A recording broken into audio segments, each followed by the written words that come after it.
Hello, this is Super Saiyan Bone or Meme, and this is my first impressions, early first impressions of Resident Evil 8 Village. And my quick thoughts without getting into spoilers or nothing, it's really good. It's scary. I already got like 3 jump scares in the first 2 hours. Super creepy atmosphere. Uh, the story, the guy you play as is Ethan Winters again from Resident Evil 7, carrying on to 8, and it's really good. You should get it. All right, now we're gonna get into a little bit of spoiler territory at least for the first 2 hours. I haven't played more than that. Okay, so it starts off with a creepy ass bedtime story getting told by your wife Mia, and she's telling it to your 6 month baby. And then your Ethan's like, "Why are you telling her there's such a creepy story or whatever?" And she's like, "Whatever, let's put her to bed." You put the baby to bed, and as soon as you come back down, she's like, she's like, "Just forget about what happened." And like, cause she's like, "You always talk about what happened in Louisiana. Louisiana was happening in Resident Evil 7. Super creepy." And then as soon as she's like, "Man, shut up," like that kind of, they were about to start arguing or something, lights turn off. And then Mia kind of gets like, you should like flinch a little bit. Like, what the fuck? And they just start lighting it up. Like, they just start blasting in there. And Mia just gets hit like, pa, pa, pa, pa, pa. And then your character, Ethan, ducks down like, what the fuck? And then you come to find out the person that shot him, it was Chris Redfield. And holy fuck, like, you're like, Chris? Like, what the fuck? I thought you was a good guy. You know what I'm saying? And then, already killed your wife. And then you hear your baby crying.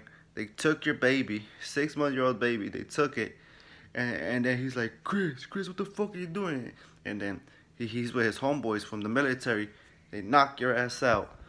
You get knocked out, and then you wake up.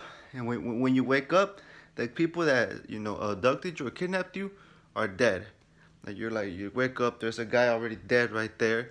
Creepy ass dark winter like atmosphere, like snowy mountains type of shit. And then you're already thrown into it. It's dark as fuck, so you gotta walk by to see what the fuck happened. You just keep walking straight. It's kind of at the beginning. I ain't gonna lie. It's kind of claustrophobic. Like I feel like it's kind of too close space. But that's just like the first 20 minutes. Cause then it opens up a little bit and later, and then you walk by, dark as fuck.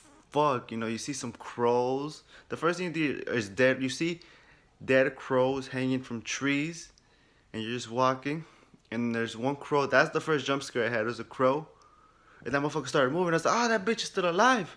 And he was annoying. He's like, "Yang, yang, yang," making that noise. But you walk past him, and like 30 seconds later, you just hear like something kill it. You're like, "What the fuck?" You just keep hearing footsteps and footsteps and shit, and you keep walking, and then eventually you end up like in a house, and there's a fucking like a little curtain shit, like there's like let's say like a, see how my closet is, like let's say it's like that but without a door, but in a more wooden village type of a house, but it's like a little ass room like that.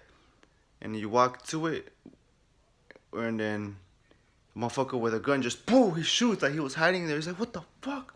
He's like, "Whoa, I'm good, I'm a good guy." And then he's like, "Shut the fuck up, shut the fuck up. They're gonna hear you." And you're like, who's gonna hear me?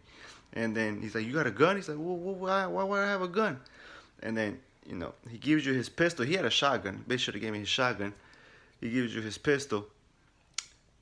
I'm gonna tell you why he should have gave me the shotgun. Cause as soon as, what I'm saying, he gives you the pistol, motherfucking zombie werewolf or whatever the fuck, a lycan, that's what they call it in the game, a lycan, fucking snatches him up from the roof, fucking just, and then grabs him, and then fucking all you see is blood dripping and shit. I'm like, motherfucker, you should have gave me that shotgun.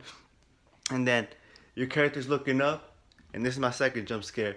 I don't know where, boom, they grab you from the leg. You're like, oh shit. No, wait, I can't remember. No, I think they grab you by the leg, and they pull you down.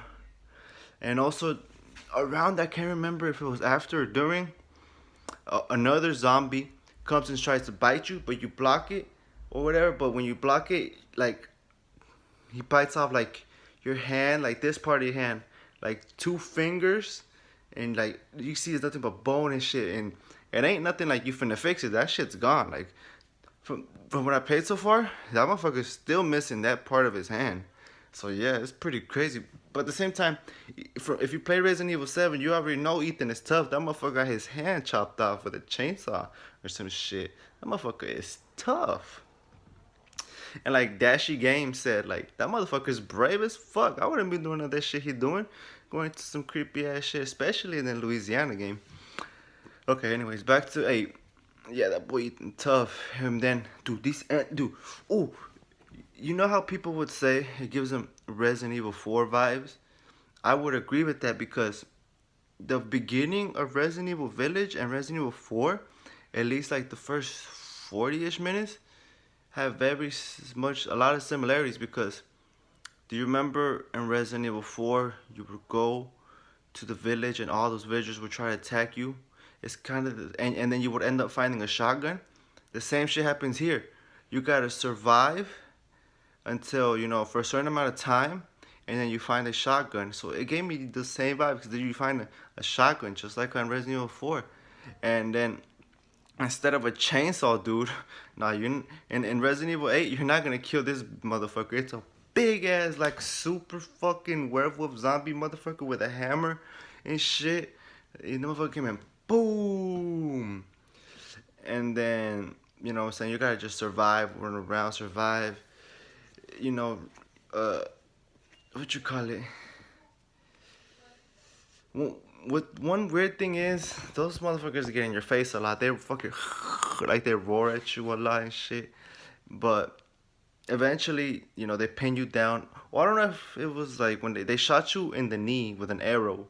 I don't know if that was like a little shout out to Skyrim or something. But you like end up getting surrounded by all of them because like they're about to kill you. But for some reason, like they just holler in your face, like they're all around you. Like they could have killed you, but they just leave. They just fucking leave. And then you're like, what the fuck? So, you walk around a little bit, and around the corner, there's a creepy ass old lady just like laughing. And then, you follow her. She's talking about, oh, you're the child's father. The child's father, what the fuck? Rose, he's talking about Rose, the daughter, your daughter that got kidnapped. But anyways, let's fast forward to okay. The part. I don't know if you guys played the demo, but this next section is basically the demo. You gotta find the little two crest, and then put it into the little Oh no, you find that woman and her father. Yeah, that guy ends up being a zombie, kills everybody. That's fucked up. He kills everybody, or he gets everybody killed. And then when you put the two crests, you go to open up to the castle, and this is when you find this magnetic powered guy looking like some kid from One Piece and shit. Like this is some shit I don't think I seen in Resident Evil. Like this motherfucker had powers where like he was magnetically getting all the metal and shit, and he launches like something towards you, and then he starts like encasing you in fucking metal and shit, and then you end up fighting. Then he like takes you somewhere, and then you wake up with a creepy ass midget like doll looking shit that's alive, and then a motherfucking looking like what's that guy's name from the Nostradamus shit, the little ugly motherfucker with the hunchback, and then there's that lady, that tall lady. I thought that was Mother Miranda, but that's not Mother Miranda, cause Mother Miranda, she's like the leader of these four like monster bosses that you're gonna fight. So yeah, I'm not really doing a good job explaining. It's just I'm so hyped. Alright, so I'm gonna just give you the basic rundown. Resident Evil 8, scary as fuck. I already had 3 jump scares. The story I can already tell is gonna be interesting because I want to see why Chris did that. Why did Chris kill Mia and take Rose? And I want to see what's gonna happen with the Mother Miranda and the other guys. And dude, there's a shit. These enemies feel extra strong in this game. I'm not even gonna lie. They like the way they fucking move. They're like Like damn, Resident Evil 8 is gonna be fucking litty. Alright guys, I'm gonna finish this video up here.